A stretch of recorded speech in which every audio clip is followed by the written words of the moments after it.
Hello and welcome to Elvenhome after a 3-week gap, and to show you where I got to on the bridge, which you probably did expect to see, also the outcome of the chimney pot pole, and something else that I wasn't expecting to do at all, but did.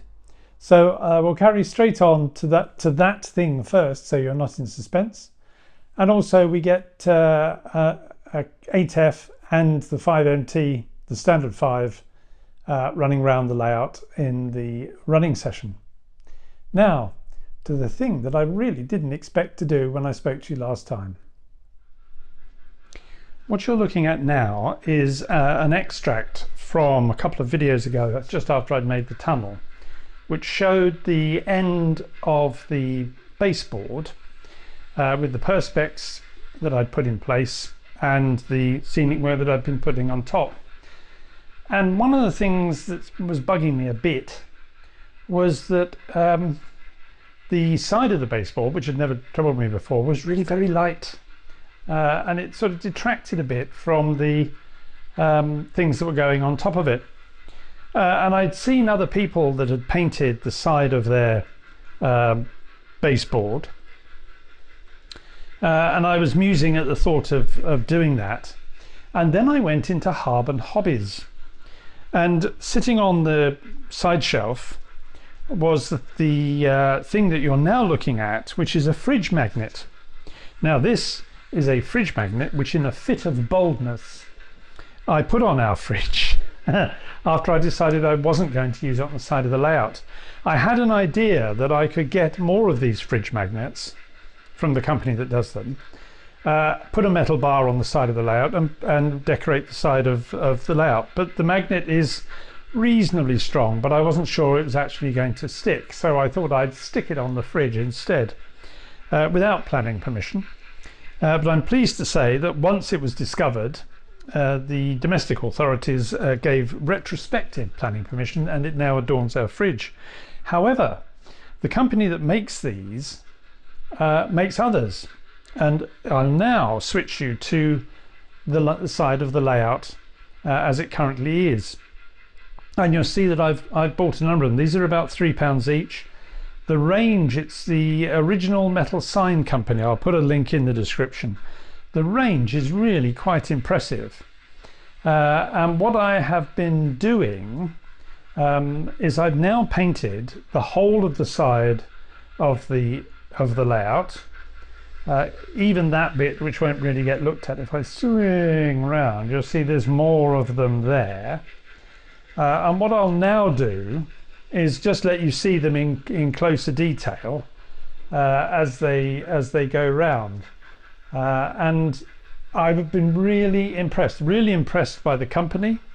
Dispatch was really quite quick, and I've also been impressed with the quality. These are metal signs, and what I have on here are what are known as danglers, and where you'll see the screw holes that are fitted into them, or the screws that are fitted into them, they arrive with rope so that you can hang them from a nail. But as soon as I saw that they did the same size as the fridge magnet but as danglers, the idea of pinning them to the side of the layout occurred to me. At the end of the layout, I've gone for some larger signs, and they do much bigger signs than this if you want them, and the range is just tremendous, and I thought it made a nice change, and it also copied and was the same era as the advertisements that are the other side of the tracks, of the platform, so it was of a piece, and I'm really pleased with it. And I'm really pleased, actually, it's very surprised that, having painted the light brown into a much darker brown, that it's taken the colour away and has given me the effect that I wanted at the end. The only thing that's left for me to do now, I bought the wood yesterday and completely forgot to do it, is I want to put some wood here up behind these ones that are hanging down below, because I'm absolutely certain every time I go under there I'm going to bash my head. and I don't really want to bash it on a metal sign. Don't mind bashing it on a bit of wood. So that's got to be painted up and fitted on, and that will then give the protection there. And finally, I want to put something in here. I think I know what I want. I'm just not sure how I'm going to do it, but we'll try and get that sorted in a minute. So that was a piece of work that I wasn't expecting to do at all, and took rather longer than I thought. It's amazing painting, because this took 2 coats to get the colour dense enough, because it was so light below. Takes quite a while, I remembered. But there we go. So what I'm going to do now is I'm going to go on and show you the outcome of the chimney pot vote before we get a running session, and at the end we will show you the bridge as it currently is that I was working on in the last video. You'll recall in the last video that I asked a question as to which of 2 sizes of chimney pot I should go with, and I should have made clearer. I had already thought about using the 2mm strip styrene rod, but the thing that I wanted more than anything else was to get chimney pots that were in scale. And a lot of things that are around that you might turn your mind to are not in scale, because from the researches that I've done, very few chimney pots are wider than a foot at their widest point, and most of them taper. And certainly for these kinds of houses, well, that's only 2mm. And the thought of cutting nearly 200 4mm high bits of chimney pot, I thought no thank you, which is why I'd gone down the route of going for the 3D printed version. And although I've thought about buying a 3D printer, I just don't have space for it. As some of you may know, I live in a flat. I have my man cave in which the layout sits, and that is pretty full now. And also I must investigate further. I've read somewhere that some 3D printers, you get a smell from them, and anything that smells is not fair in a flat where my wife also has to live. For that reason, I rarely use aerosol spray cans. I do it occasionally when I have to, but it's really a case of just adapting to the fact that I'm living in a flat with somebody else. So the question was, do I go with the short or the long pots? And overwhelmingly, people agreed with, I think, the surprise that I had. I'd bought originally long and short pots, and I thought the long ones would be absolutely right. They weren't. The short ones looked much better, and I wanted to see if that was the general view, and it most certainly was. So I've now completed the building at the front. This set have been done, and that's allowed me to put 4 pots on here because they're now the right width, and there should be 4 pots, because if you look at the layouts of the rooms, there are plainly at least 4 chimneys, fireplaces, which would go up to chimney pots. There's one point here where there's only 3 because of the layout of the either shop or pub, depending what I've built there. And it wasn't as painful as I thought. It was actually quite therapeutic putting those pots on. I'll take some footage here where you're a bit closer, just so you can see. And I've also taken the opportunity to change the colour of the bit that they're standing on. I've just gone for a light tan colour because again it looks a bit white, and it was in fact one of the few things when I built these where I hadn't gone over with watercolour paint to take the white edges off. So as when you cut the pot off, there's usually a bit of a scar, so just painting over the whole thing has also removed the whiteness from the edges of the card, and the whole thing has subdued it down, and they don't stare at you like the tree trunks that they actually are. The Vicarage as well, oops, pardon me, also now has its new pots. And again, I'll take some footage a bit closer just to show you there. And these are octagonal pots and are also now the right number of pots for the number of flues that are feeding up to it. So I've been really pleased with the way that's come out. I've got now the other sets of buildings to do. I think I've got about another 150 pots to be put on. But it's been great fun to do. When I painted the chimney pots that are on here and also the ones that are on the vicarage, I was originally going to put a dot of black on the top until it occurred to me that actually the pot on the top is black because of the soot, and that therefore it would be better to heavily weather the tops of the pots. So once I'd finished painting everything, I just dipped the sprue of pots into the black soot, so you've got a really good covering of black soot, flicked off the excess, and then sealed everything with matte varnish. And that, I think, has worked rather well, and it gives the idea that the top of the pot is dark, whereas there's much less soot around the base of it, and it's just sitting on the buildings really much better than the predecessors, which is what I was after. So it's just a case of working my way now until all Metcalfe pots have been banished from the layout. Right, I think it's about time we had a better look at the train that you've heard chuntering away, which is, well, it's an 8F, but once the LNER got hold of them, they reclassified them as 06s. That's going to run on that side, and you'll see more of the 5MT, Sound 5MT, because I really like that engine, and that can speed its way around the other side. And after that, we will come back and take a look at the bridge and where that's got to, and the thing that I was supposed to be doing, which was working on the top of High Elven.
Before I move on to show you what I've been doing on the bridge and how that's developing, I thought I would pick up on something that I meant to put in the last video and completely forgot, but that had plenty in it anyway, which was about the work on getting the easy shunt couplings working as I wanted. And the very helpful responses I had the last time I discussed this from Ewan, the growler at Blackwood, and also Mark Ireland, about setting the pin on the bottom of the coupling. If I get one and bring it up to the camera, see if you can see. Can you see the pin there? Yes, there it is, that little pin. That needs to be set in the right place to allow the jaws both to close and also to open sufficiently well. And I also did something which I don't always do, which was to read the instructions that came with the kit. And I discovered that among the many things that this little device does, if I bring it into focus, it's black, it's not wanting to, there we go. You'll see in the center there's a cutout shape, and that is to help you set the pin to the right angle. So I've been doing that on the pin, on the couplings that are there. They still need a little bit of tweaking, and it really is, I think Ewan said to me, just get a cup of tea and spend a bit of time gently moving it till it all works how you want. And I've been able to use the engine that's up there and do some coupling and uncoupling moves. I've also now put magnets in. There's a big magnet here, and then Mark suggested to me that I could split the magnets so I didn't need to have them quite so big, and you can just sort of break them in half. So there's a little one there, a little one there, and there's a little one here, which will allow all the moves that I need to do. So when I get on to actually doing high Elvenhome, which is what I was supposed to be doing about 4 weeks ago, those will disappear obviously under ballast, and then we can really get into making sure all the coupling things themselves are working as we want them to do. I have, however, been doing some things up here in my defense, because one of the things that's absolutely crucial is that I'm able, if I absolutely need to remove this top board completely. I don't think I will have many occasions when that would be necessary. It would really only be, I think, if there was something not working with one of the point motors over the far side. But I've got to be able to do that. And as you know, I was working on the bridge last time, so let us see the bridge, which is now in all its glory in the back there. Let's just get that's better. As you'll see, I painted it all up. In the end, I decided that I would have the structure to be the same color more or less as the bridge above. My problem was that the color that I used when I painted the bridge was an artist's acrylic, and I didn't have exactly the right color, so I had to mix the color below from two colors from the model colors that I've got, but that's okay. I managed to get close enough, and anyway, the other paint is a matte finish, which allows the shininess of the top of the bridge to show through rather more. I'll just extract it from there because it's just sitting in position. Whoops, that was nearly fatal.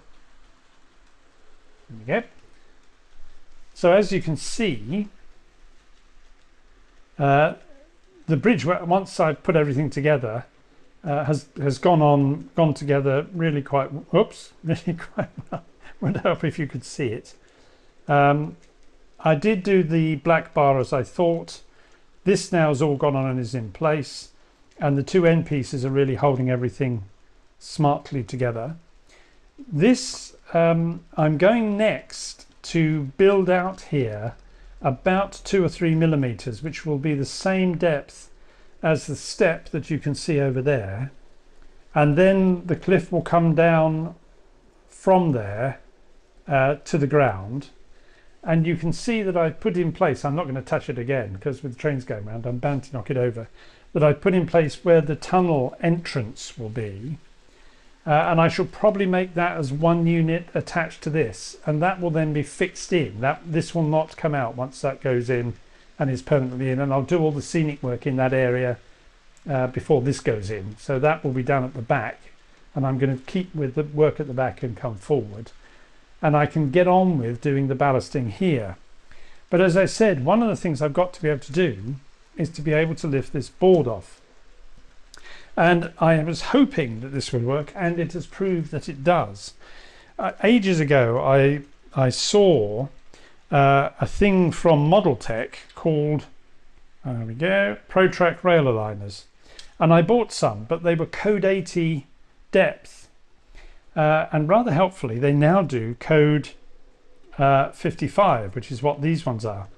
And they're designed to enable you to have joins, really for exhibition layouts more than anything else. And as you can see, these are cut out and they fit together.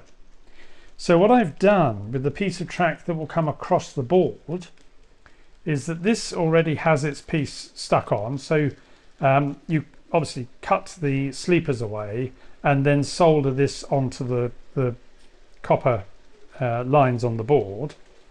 So that will go into its position across here and be fixed permanently, and it butts up against another one which is now on the end of that point, and I've tested it.